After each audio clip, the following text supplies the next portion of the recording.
U2 واقعہ جب 1960 میں سوویت یونین نے پشاور پر ایٹمی حملے کی دھمکی دی۔ آئیے اس ویڈیو میں جاننے کی کوشش کرتے ہیں کہ U2 واقعہ کیا ہے اور اس کی تاریخ کیا ہے۔ U2 ایک امریکی جاسوسی طیارہ تھا جو پشاور سے پرواز بھرتا تھا اور آگے جا کے سوویت یونین کی دفاعی پوزیشنوں کی خفیہ تصاویر اتارا کرتا تھا۔ مئی 1960 میں اسی طرح ایک پرواز کے دوران یہ طیارہ روسی میزائل سے ہٹ ہوا اور اس کا پائلٹ زندہ گرفتار ہوا۔ پائلٹ نے اقرار کیا کہ اس کی پرواز پشاور سے اڑان بھرتی تھی اور اس طرح روسی قیادت نہ صرف امریکہ پہ برہم ہوئی بلکہ وہ آگے جا کے پاکستان سے بھی شدید ناراض ہوئی۔ پاکستانی حکمرانوں سے کہا don't play with fire gentleman. اس واقعے کے تفصیلاً سمجھنے سے پہلے یہ بہتر ہے کہ ہم اس میں استعمال ہونے والی ٹرمینالوجیز کو سیکھ لیں۔ پہلے U2 کی بات کرتے ہیں۔ U2 سے مراد یوٹیلیٹی 2 ایک طیارہ ہے۔ اس سے پہلے امریکہ نے U1 اور U3 کے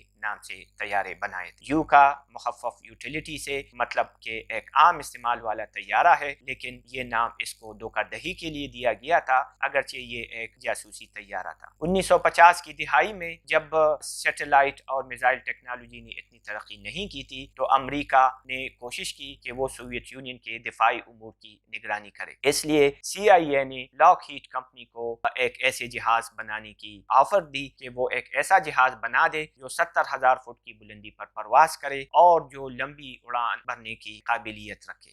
U2 کو ڈریگن لیڈی کا لقب دیا گیا۔ یہ جہاز 70,000 فٹ کی بلندی پر پرواز کے قابل تھا اور یہ اونچائی تقریباً 21 کلومیٹر سے زیادہ بنی۔ 800 کلومیٹر فی گھنٹہ کی رفتار سے 5,000 کلومیٹر لمبی اور 6.5 گھنٹے سے زیادہ مسلسل پرواز کرنے والے جہاز کے بارے میں خیال تھا کہ اس کو مار گرانا ناممکن ہے۔ اتنی اونچی پرواز اور تیز رفتار کے باعث یہ خیال امریکیوں کے ہاں عام تھا کہ اس وقت کا کوئی ریڈار اس کا سراغ لگا نہ سکے گا، نہ کوئی میزائل یا جہاز اس تک پہنچ پائے گا، کیونکہ امریکیوں کا خیال تھا کہ اس وقت روسی جہاز میگ صرف 45,000 فٹ کی بلندی پر پرواز کر سکتا تھا اور روس کے پاس ریڈار 65,000 فٹ کی نگرانی کے قابل تھا۔ یہ ریڈار بھی امریکہ نے سوویت یونین کو دوسری جنگ عظیم کے دوران دیا تھا جب روس، امریکہ اور برطانیہ ہٹلر کے خلاف دوسری جنگ عظیم میں برسر پیکار تھے۔ جس طرح پہلی بھی کہا گیا کہ اس جہاز کے نام میں U2 اس لیے تھا کہ تاکہ دشمن کو جہاز کے پروجیکٹ کے بارے میں غلط فہمی میں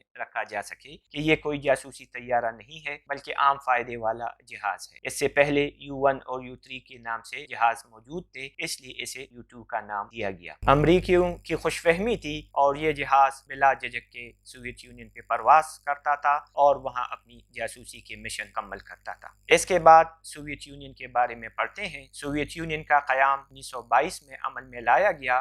اس سے پہلے 1917 میں رشین امپائر میں ولادیمیر ایلیچ لینن کی زیر قیادت ایک کمیونسٹ انقلاب آیا تھا جس نے روسی سلطنت کو اس میں تبدیل کر دیا۔ اب اس کو سوویت رشیا کہنے لگے 1917 سے، لیکن 1922 میں اس کو سوویت یونین کا نام دیا گیا۔ 1945 میں جب دوسری جنگ عظیم ختم ہوئی تو اس کے بعد سوویت یونین میں کل 15 ریاستیں شامل تھی، اگرچہ اس میں سب سے بڑی ریاست اور طاقتور ریاست روس کی تھی۔ ماسکو نہ صرف سوویت یونین کا کیپٹل تھا بلکہ یہ روس کا بھی کیپٹل شہر تھا۔ سوویت یونین کی آئیڈیالوجیکل فلسفی کمیونزم پہ مبنی تھی اور امریکہ اور برطانیہ وہ اس فلسفی سے خوفزدہ تھے۔ ان کی بھرپور کوشش تھی کہ کسی طرح سوویت یونین کو یا اس کی فلسفی کو یا اس کی طاقت کو جو کنٹین کیا جائے اور اسے دیگر ممالک میں پھیلنے سے روک دیا جائے۔ سوویت یونین دوسری جنگ عظیم کے بعد ایک سپر پاور کے طور پہ ابھر کر سامنے آیا اور 1945 سے آگے جا کر امریکہ اور سوویت یونین دنیا کے دو سپر پاور رہے ہیں۔ سوویت اتحاد کا خاتمہ 1991 میں۔ اس کے بعد ہم سرد جنگ کے بارے میں تھوڑا جانتے ہیں۔ سرد جنگ یا کولڈ وار جو دوسری جنگ عظیم کے بعد شروع ہوا، جب دوسری جنگ عظیم ختم ہوئی اور برطانیہ، امریکہ اور سوویت یونین فاتح کی حیثیت سے ابھر کر سامنے آئے تو ان ممالک کے درمیان ایک سرد جنگ کا آغاز ہوا۔ اس دوران ایشیا اور افریقہ کے بیشتر ممالک نے یورپی استعماریت سے آزادی حاصل کی اور ایک طرف امریکہ اور اس کے اتحادی یعنی برطانیہ اور دوسری طرف روس اور اس کے اتحادی ممالک شامل تھے، اور دونوں اتحاد اتحادیوں کی یہ خواہش تھی کہ وہ دنیا کے ممالک پر اپنا اثر رسوخ قائم کر سکے۔ اس اثر رسوخ کے قائم کرنے کی تگ و دو کو سرد جنگ کا نام دیا جاتا ہے، اور یہ سرد جنگ 1980 کی دہائی کے آخر تک رہتی ہے، جب سوویت یونین کی طاقت کمزور ہوئی اور چند سال بعد اس کا مکمل خاتمہ ہوا۔ اس سرد جنگ کے دوران ابتدائی سالوں میں پاکستان کا قیام بھی عمل میں لایا گیا،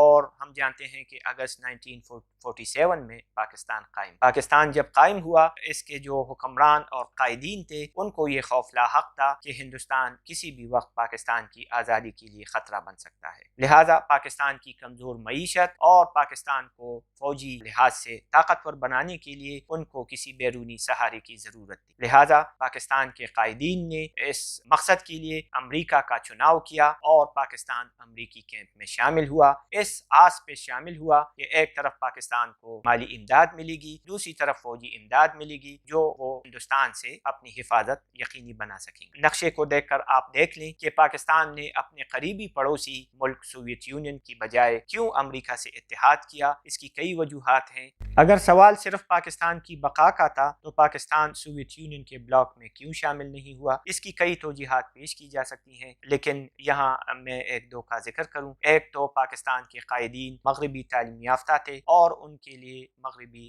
لبرل فلسفی جو تھی وہ زیادہ پسند تھی۔ دوسری طرف امریکہ سے دوستی کے لیے ہمیں برطانیہ کی رہنمائی بھی دستیاب ہوئی، اور برطانیہ نے پاکستان اور امریکہ کے ابتدائی تعلقات قائم کرنے میں اہم کردار ادا کیا۔ یوں پاکستان 1950 کی دہائی میں مکمل طور سے امریکی بلاک میں شامل ہوا، اور 1950 سے 1960 کے عرصے کے دوران پاکستان نے امریکہ سے کئی دفاعی معاہدے کیے۔ اس میں سب سے اہم سیٹو اور سینٹو ہیں، اس کے علاوہ اس سے پہلے اور 1959 میں بھی دفاعی معاہدے ہوئے۔ پاکستان نے امریکہ کو باور کرایا کہ پاکستان کے خصوصی محل وقوع کی وجہ سے پاکستان کمیونزم کو روک سکتا ہے۔ کمیونزم کا پھیلاؤ جو امریکہ یا برطانیہ کے لیے ایک ڈراؤنا خواب تھا، اور وہ نہیں چاہتے تھے کہ کمیونزم کا پھیلاؤ پاکستان کے راستے ہندوستان جیسے بڑے ملک اور دیگر ممالک تک پھیل جائے۔ یہی وجہ ہے کہ پاکستان کی اہمیت امریکہ نے ریکگنائز کی، اور جب 1949 میں چائنا کے اندر بھی کمیونسٹ انقلاب آیا تو اب امریکہ پاکستان کی طرف خصوصی طور سے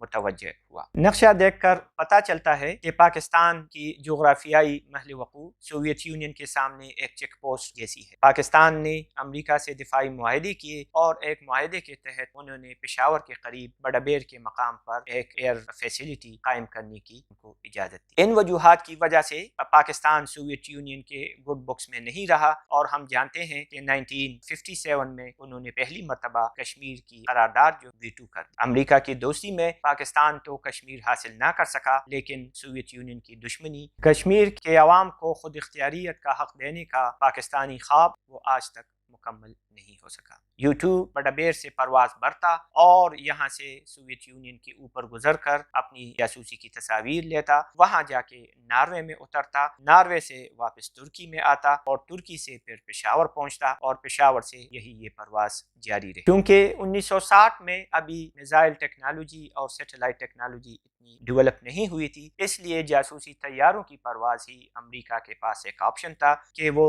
روس یا سوویت یونین کی فوجی طاقت کا درست اندازہ لگا سکے۔ یہ پروازیں جاری تھی، اور دوسری طرف سوویت یونین کے سائنٹسٹ اور فوج اس جہاز کو مار گرانے کی تدابیر ڈھونڈ رہی تھی۔ آخر کار 1 مئی 1960 کو جو پرواز ہوئی، اور یہ اس U2 کی آخری پرواز ثابت ہوئی، کیونکہ یہ پرواز U2 کے لیے ایک طرف سے بڑی اہمیت کی حامل تھی، کیونکہ اس پرواز میں پہلی مرتبہ اس نے پورے سوویت یونین کے اوپر سے گزرتے ہوئے اہم مقامات کی تصاویر لینا تھی۔ دوسری طرف 1 مئی یا 1 مئی کا انتخاب اس لیے کیا گیا کہ سوویت یونین ایک مزدور ریاست تھی، اور 1 مئی مزدوروں کا عالمی دن کے طور سے منایا جاتا ہے۔ امریکیوں کا خیال تھا کہ سوویت یونین میں عام تعطیل کی وجہ سے وہ اس طیارے کی فضا میں موجودگی کو معلوم نہیں کر پائیں، لیکن امریکیوں کو یہ غلط فہمی ہوئی، اور جب ان کا جہاز سوویت حدود میں داخل ہو رہا تھا تو ان کے ریڈارز نے ایک انہونی پرواز بہت جلد انہوں نے محسوس کی۔ جب U2 طیارہ روسی حدود میں داخل تھا تو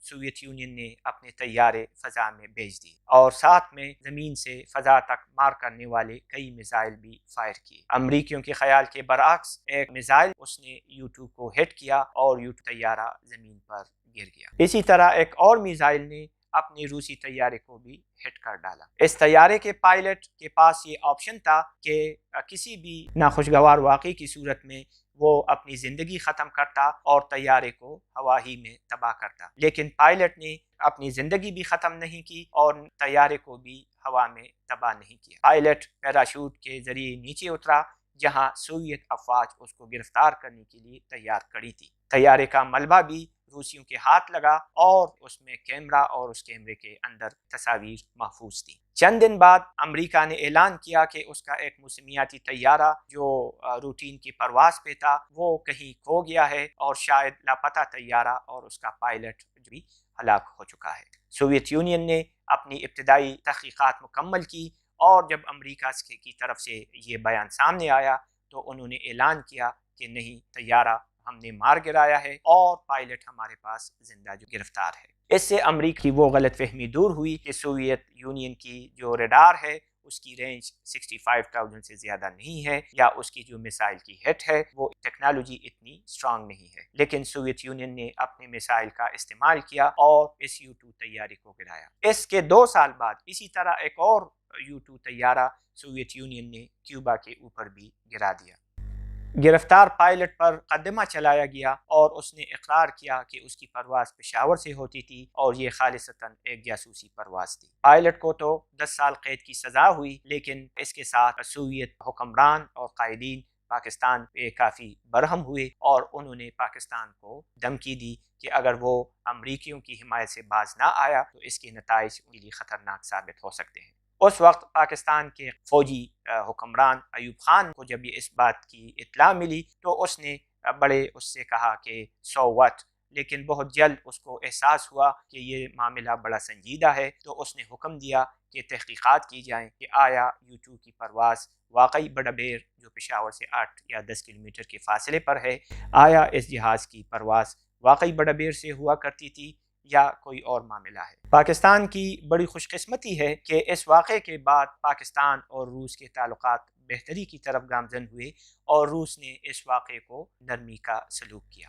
U-2 واقعے کے نتائج تو ہم نے پڑھ لیے کہ وقتی طور سے پاکستان کو کافی بڑی دھمکی ملی، لیکن بہت جلد پاکستان اور سوویت یونین کے تعلقات بحال ہوئے اور آنے والے سال جو ہیں یہ پاکستان اور سوویت یونین کی بہتر تعلقات اہم سال گنے جاتے ہیں۔ دوسری طرف امریکہ اور سوویت یونین کے تعلقات جو پہلے سے خراب تھے، مزید اس میں جو ہے تیزی آ گئی اور سفارتی تعلقات خراب ہوئے۔ اس کے علاوہ آپ یہ سوچ رہے ہوں گے کہ اس جہاز کے پائلٹ کا کیا بنا، تو اس جہاز کے پائلٹ فرانسس گیری پارس پہ مقدمہ چلایا گیا اور اس مقدمے کے تحت اس کو 10 سال قید کی سزا سنائی گئی۔ جہاز کریش ہوتے وقت اپنی زندگی ختم نہ کرنے اور جہاز کو مکمل تباہ نہ کرنے اور روسی عدالت میں اپنے جرم کا اعتراف کرنے پر امریکہ کے پریس نے گیری پارس کو سخت تنقید کا نشانہ بنایا۔ تقریباً 2 سال بعد دونوں ممالک کے درمیان قیدیوں کے تبادلے کے تحت گیری پارس کو امریکہ کے حوالے کیا گیا۔ امریکہ پہنچ کر گیری پارس کو سرد مہری کا سامنا کرنا پڑا اور امریکی حکام نے ان کا ایک ٹرائل کیا، لیکن تمام الزامات سے وہ بری قرار دیے گئے اور اس کے ساتھ ان کی تنخواہ بھی بحال کر دی گئی۔ لیکن 1970 میں ایک کتاب لکھنے پر لاک ہیڈ کمپنی، جس کے وہ ملازم تھے، اس کمپنی نے ان کو ملازمت سے نکال دیا۔ اس کے بعد پاورز پرائیویٹ کمپنی کا ہیلی کاپٹر اڑانے لگا اور 1977 میں ہیلی کاپٹر کے کریش ہونے سے پاورز کی موت واقع ہوئی۔ U-2 واقعے اور U-2 کے پائلٹ پر کئی شاہکار فلمیں بھی بنی ہیں۔ تاریخ میں بعض حقیقی واقعات بالکل خیالی قصوں جیسے لگتے ہیں اور اس میں ایک واقعہ U-2 کا بھی ہے۔ بہرحال یہ ہماری تاریخ کا ایک اہم حصہ ہے جس پہ عموماً بہت کم گفتگو کی جاتی ہے، میڈیا میں، ٹیکسٹ بکس میں اس کو یاد نہیں کیا جاتا، لہٰذا اس ویڈیو میں ہم نے اس پر گفتگو کی۔ امید ہے آپ نے اس سے کچھ سیکھا ہوگا۔ شکریہ۔